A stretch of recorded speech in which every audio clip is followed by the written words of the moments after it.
Boss season 8 14 మంది కంటెస్టెంట్స్తో start చేశారు. ఇక అందులో నుంచి ముగ్గురు ఎలిమినేట్ అయ్యి బయటకు వచ్చేశారు. అయితే మిగిలిన కంటెస్టెంట్స్ వైల్డ్ కార్డ్ ఎంట్రీ ఉండబోతుందని మీ అందరికీ తెలిసిందే. అయితే వైల్డ్ కార్డ్ ఎంట్రీ ఎప్పుడు ఎవరెవరు వెళ్ళబోతున్నారనేది ఈ వీడియోలో చూసేద్దాం. ఇక అసలు విషయానికి వస్తే వైల్డ్ కార్డ్ ఎంట్రీ అక్టోబర్ 5వ తారీఖున చాలా గ్రాండ్గా రిలీజ్ చేయబోతున్నారు. ఇది కూడా గత సీజన్లో 2.0 ఎలాగే ఇది కూడా 3.0.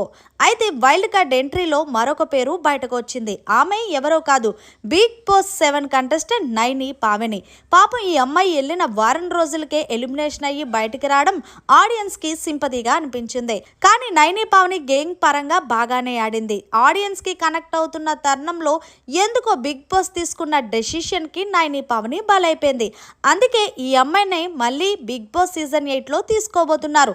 దాదాపు నైని పావని కన్ఫర్మ్ అయిపోయింది. ఇక అక్టోబర్ 5వ తారీఖున ఈమె హౌస్ లో అడుగు పెడుతుంది. ఇక నైని పావనికి ఓటింగ్ కూడా బాగానే జరుగుతుంది.